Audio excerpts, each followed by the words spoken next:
You know that feeling when you just can't seem to catch your breath? It can be pretty unsettling, maybe even a little frightening. But what if you had a set of simple, really powerful tools to help you regain control in those moments? Well, that's exactly what we're going to build today. Whether it's after climbing a flight of stairs or maybe during a moment of anxiety, that feeling of breathlessness is something a lot of us experience. But the thing is, it's not something you just have to put up with. There are absolutely proven ways to manage it. So I want you to think of this as us building a personal toolbox together. We're going to fill it with practical, super easy to use techniques that can make a huge difference, giving you the power to handle breathlessness whenever it shows up.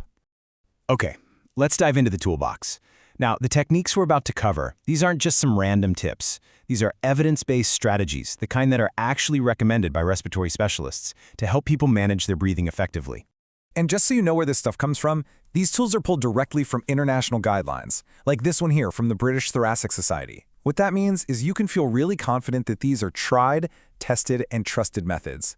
So, the very first tool, and this one's the foundation for everything else in our toolbox, is simple breathing control. Now, this isn't about taking huge, deep breaths. It's actually the opposite. It's all about gentle, calm breathing while you consciously relax your shoulders and upper chest. This is your go-to for just calming things down and finding your center again. All right, with that foundation in place, let's add our first set of really specific, actionable techniques. These are the ones you're going to use when you're feeling breathless, either during or after an activity.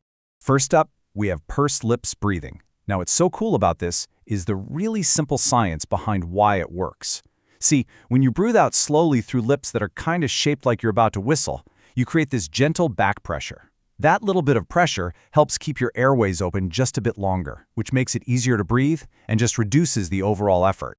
And it is so simple to do. You just breathe in gently through your nose, then purse your lips and breathe out slowly and steadily. The real trick is to try and make that exhale last longer than your inhale. That slow, controlled out breath, that's the key. So, when would you use this? Well, it's perfect for helping you recover after you've pushed yourself a bit, like getting to the top of a hill or finishing a long flight of stairs. It's also incredibly helpful to use during any activity that you know tends to make you feel a little winded. Okay, our next tool is called blow as you go. The main point of this one is to stop a really common habit that actually makes things worse, holding your breath when you're making an effort. This technique gets your breath in sync with your movement, so you're working with your body, not fighting against it. And the how-to is right there in the name. You breathe in just before you make the effort, and then you breathe out, or blow, during the hardest part of that action. So, for example, you'd breathe out as you're pushing up out of a chair, or as you're bending over to tie your shoes, or as you're lifting up a bag of groceries. Now, for our next tool, we're going to move beyond just the breath itself. Because here's the thing, breathing isn't just about your lungs, it's about your entire body. And believe it or not, simple changes in your posture can give you almost instant relief.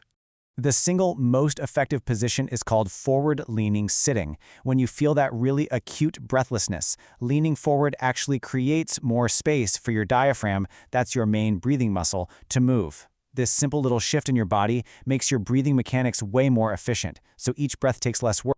And the best part is, you can do this almost anywhere. If you're sitting down, just lean forward and rest your elbows on your knees, or maybe your forearms on a table. If you're standing, you can lean forward and put your hands on a shopping cart, a windowsill, or even just against a wall. A related idea is something called fixing the shoulder girdle. It sounds complicated, but it just means supporting your arms and shoulders. See, when you get breathless, these smaller muscles in your neck and shoulders, they're called accessory muscles, they try to jump in and help. By supporting your arms, you let those muscles help out more effectively, which helps you breathe with less effort.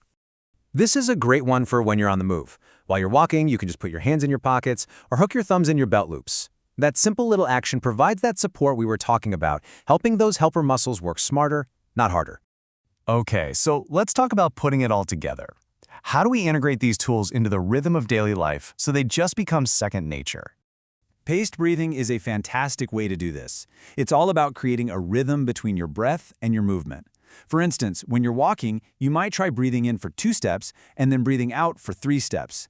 This keeps you from rushing and really helps you stay in control of your breathing while you're active. And it's so important to talk about the strong link between breathlessness and anxiety. They can really create this vicious cycle. So when you feel that panic starting to rise, that is the perfect time to combine these tools. Get yourself into a forward lean position and then start your pursed lips breathing. Using them together is an incredibly powerful way to break that cycle and manage the whole episode. Whew! We have just added a lot of fantastic tools to your toolbox. So, what are the most important takeaways as you get started with all this? Look, having a few key tools ready to go is absolutely crucial. If you're going to practice just 3 to start with, make it these. Pursed lips breathing for whenever you need to slow things down. The forward lean position for that almost instant relief. And below as you go to help you manage effort without holding your breath. And of course, and this is so important, please remember that while this is a great starting point, it is not a replacement for professional medical advice. For a plan that's really tailored to you and your specific needs, you should always speak with your doctor or a respiratory physiotherapist. So there you have it. Your toolbox is now full of evidence-based strategies to help you take back control whenever you feel breathless. The only question left is, which one of these powerful tools are you going to try out first? Go ahead and practice them when you're feeling calm, so they'll be ready to go when you need them.